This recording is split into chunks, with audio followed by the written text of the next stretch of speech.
Well, it's that time of year where everybody's thinking about winter, thinking about getting your hives all set up, what you're going to feed your bees, doing mite checks, doing mite treatments, etc., etc. So today we're going to be making candy for the candy boards. Now this is a setup that I use and I've had good success with, and it's a pretty simple process. What I like about it is it's very easy to change out your boards, and you don't have the hive open very often during the winter months when you have to change out the feed. So anyway, so let me put this thing down and let's go through some of the things that you need. First of all, you get on this old hive, there is an instructional page up in the file area, and you can download this. It's complete instructions. My wonderful wife wrote these instructions out and step by step as she did it, and it works really good, and I think you'll find out it's very easy to follow and very accurate. It gives you a list of all the tools to use. It gives you a list of all the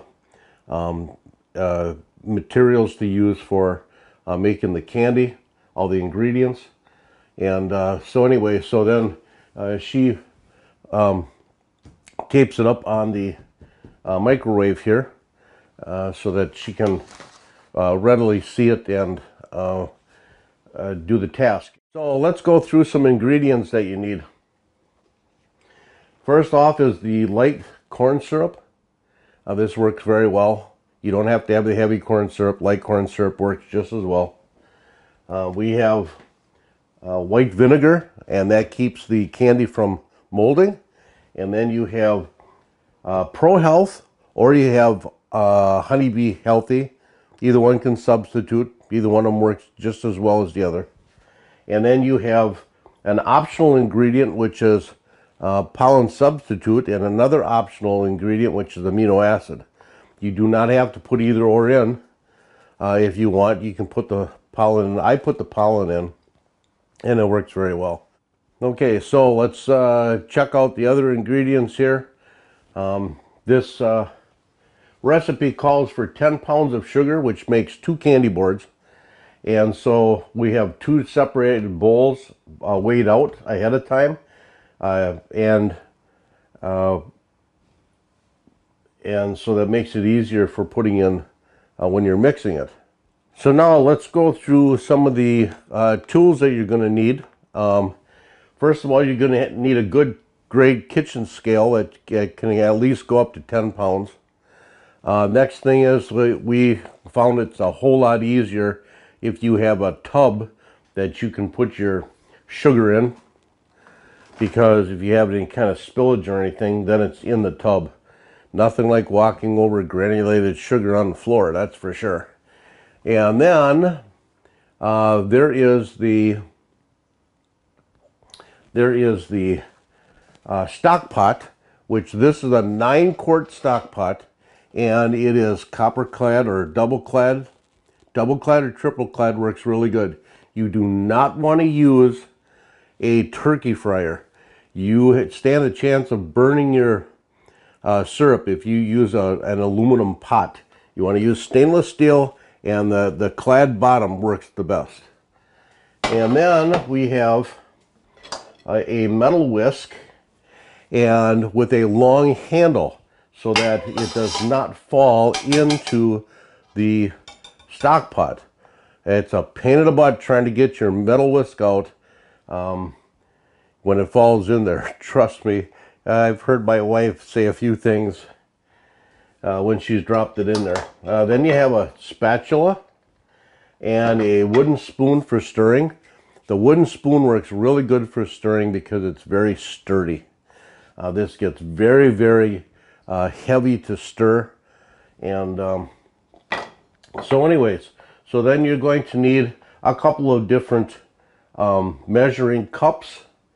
We have, and I'm not going to lift these up because we have these already filled up for this round here, but we have The recipe calls for 2 tablespoons of this and 2 tablespoons of that, and a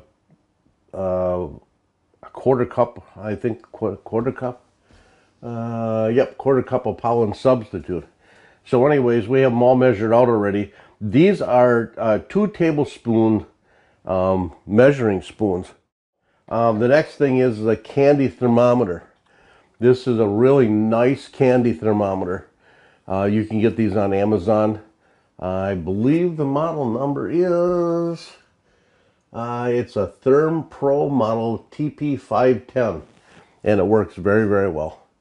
One word of caution when you're using this, make sure that the tip is not touching the bottom of the pan, because you'll get a false reading on it. Generally what it is you get it so that it clips on the side of the pan, like so, and then it does not, that should not reach the bottom of the pan at all, so you'll have to adjust this up and down. Okay, so that's pretty much it. We'll swing around here for just a second here and show you the setup here that we've got.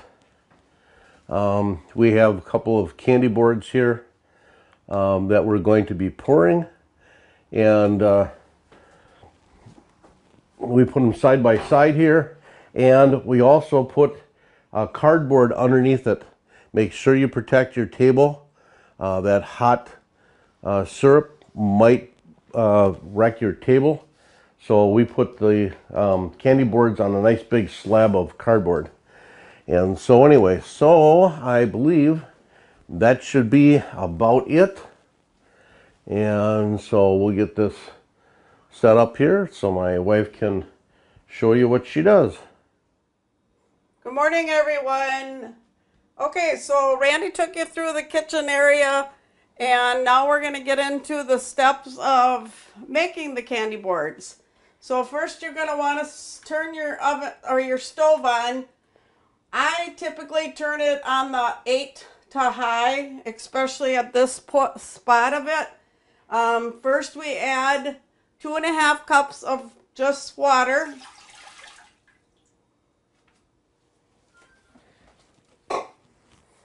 And then we add our 1.5 cups of Karo syrup.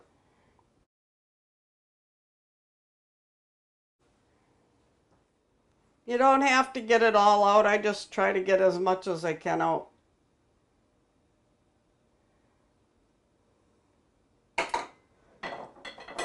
Then we're going to heat this up. So you want to mix that up.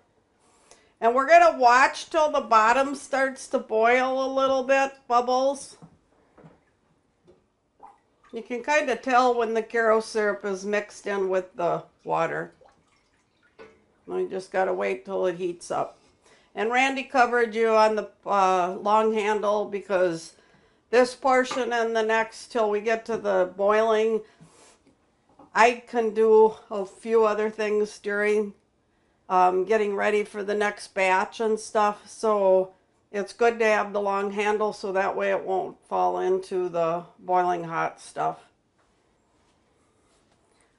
Reason I do 2 bowls of 5 pounds each is because it's just easier if you're in the kitchen by yourself to be able to lift that and pour it into the pot. This takes a little while to heat up. Okay, the pot is starting to just boil on the bottom. The reason you want to get this nice and hot is it's so much easier to stir in the sugar. So now I can take this sugar and be able to handle the sugar by itself, and you just gradually add it and keep stirring it till it's melted in there really good.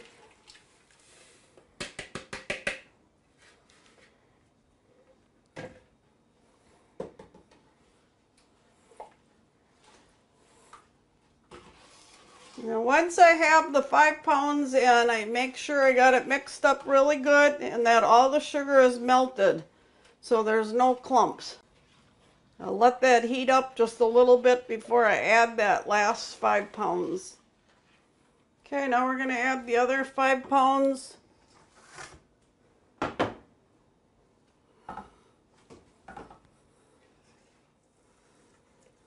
It's going to get really thick and it gets harder to stir.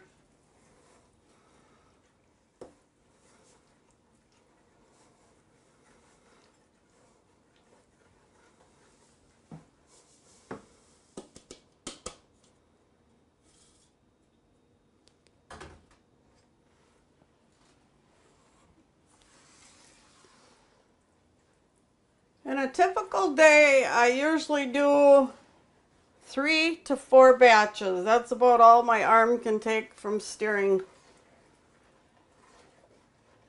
So that would be 6 to 8 of the full candy boards.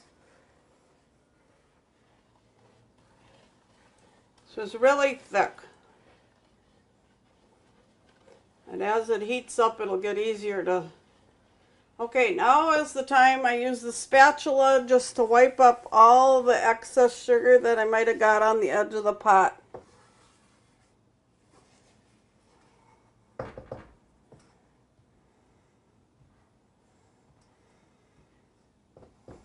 And now is the time to add the thermometer.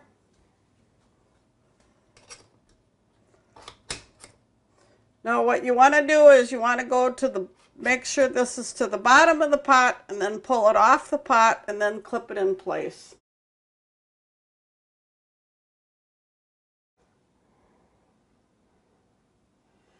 And there's our temp, 159. Now on the instructions I got stirring this periodically. Usually I'll do a few other things. I'll get the next batch of sugar ready for the next batch. I'll pour the next Karo syrup. That way I'm ready. I can just go into the next batch. So this takes a little bit to heat up to 230, 228, 230.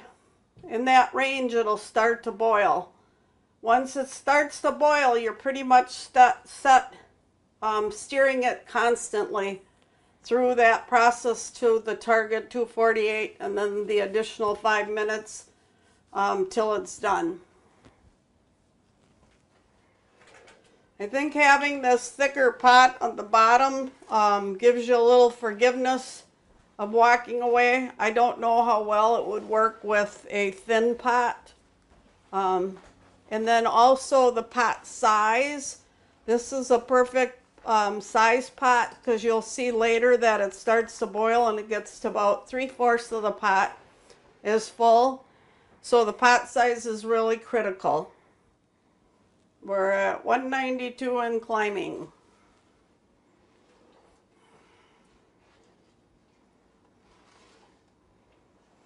You may notice that I have my stove on high right now, which is okay.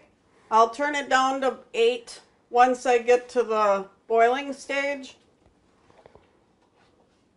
Because right now it's just heating all of the sugar and liquid.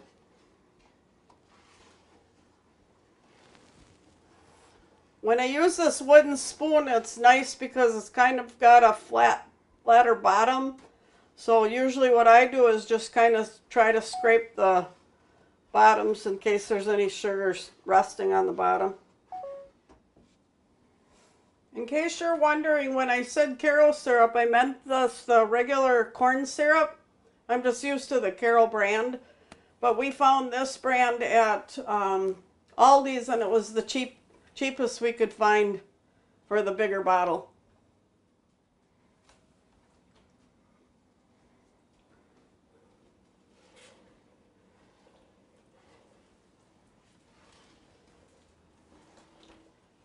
Okay, we jumped up to 224. Okay, I'm going to turn my stove down to 8. I just like to boil it at a little lower temp instead of the high. Okay, we're at 230 and you can see it's just starting to bubble.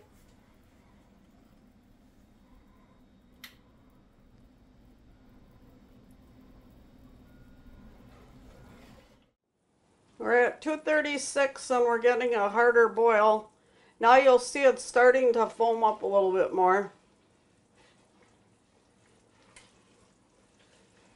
Now when it starts to boil this hard, I pretty much stir it continuously.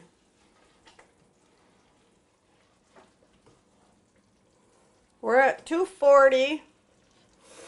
You can see it's starting to get a little bit higher in the pot.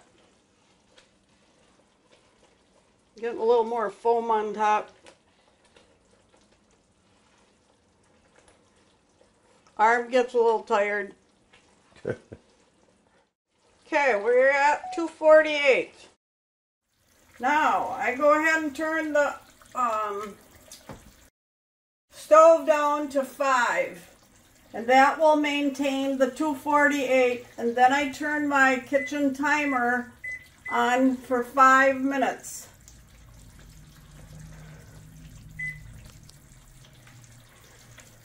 And you'll stay in that 248, 249. It might drop down a little bit, but as long as you're in that range, 246 to not over the 250, you're doing okay. You might have to adjust or play with your temps on your own stove. This is electric. I just found I tried the 4 and the 6 and it seemed like the 5 was a sweet spot for maintaining the 248. If I see it creep up a little bit, I'll just crank it down just a hair. We're at 249. So I might go down to 4. Now we're going to boil for, this is an additional 5 minutes. I let it cook down for about 2, and then I'm going to add in the rest of the ingredients. I just do that because I like to see it maintain its temp before I add the rest of the stuff.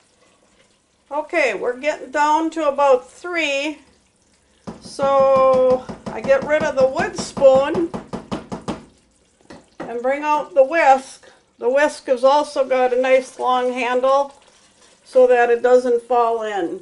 So the first ingredient we're going to put in, I got these little 2 tablespoon measuring things so that I can do it by myself. Watch when you pour that, it kind of sizzles. Just so you don't burn yourself. Then I add in the 2 tablespoons of Pro Health.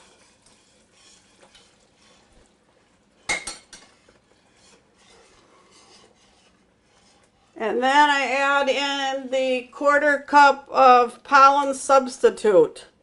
I kind of shake that in all over so that it's easier to whisk in. Then be careful whisking so that you don't get any of this stuff on you.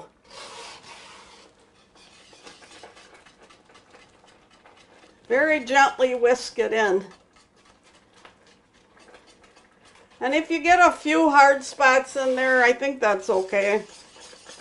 Just trying to get the majority. Now you'll see it kind of changed in consistency and it's got a lot of foam on top. This is where I was saying you need the little bit bigger pot so that you can still stir it, but you got enough room for the liquid. So this is a 9-quart pot. 10-quart pot would work fine too. 10 would work good. So you can see I turned it down to a little under 4 and it's still maintaining its temp of 248.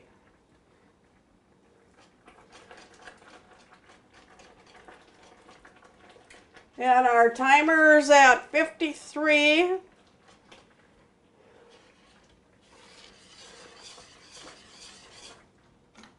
At about 30 seconds left, I'm going to shut the stove off because the heat maintains. And you'll see it'll stay hot and bubble for a while.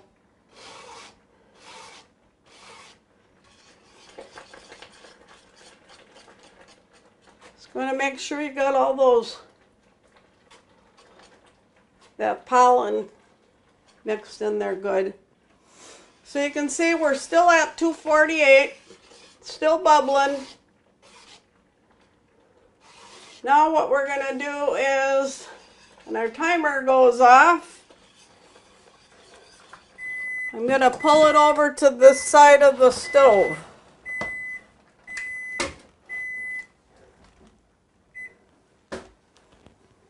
Now, you're going to want to keep whisking it because otherwise I think it just keeps foaming up.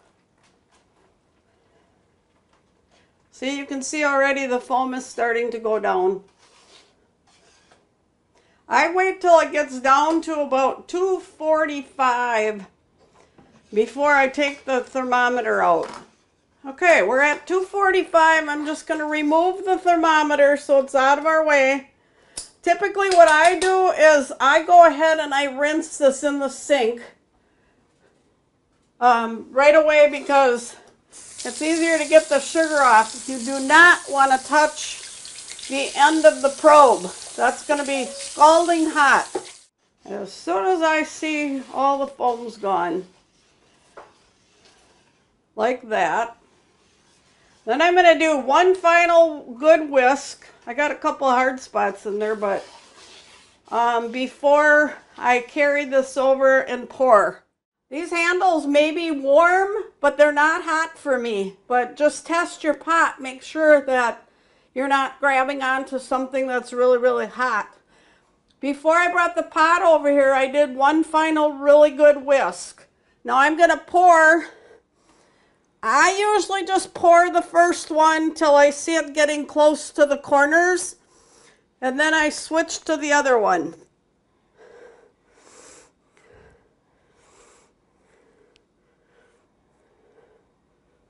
Careful so you don't touch your, oh, I might have got a little less than this one. Be careful so you don't touch your arm on this pot because this pot is really, really hot. Randy, you can just move that around till you get some in the corners. Okay, and then what I do is I flip this pot up on its side so that it doesn't drip.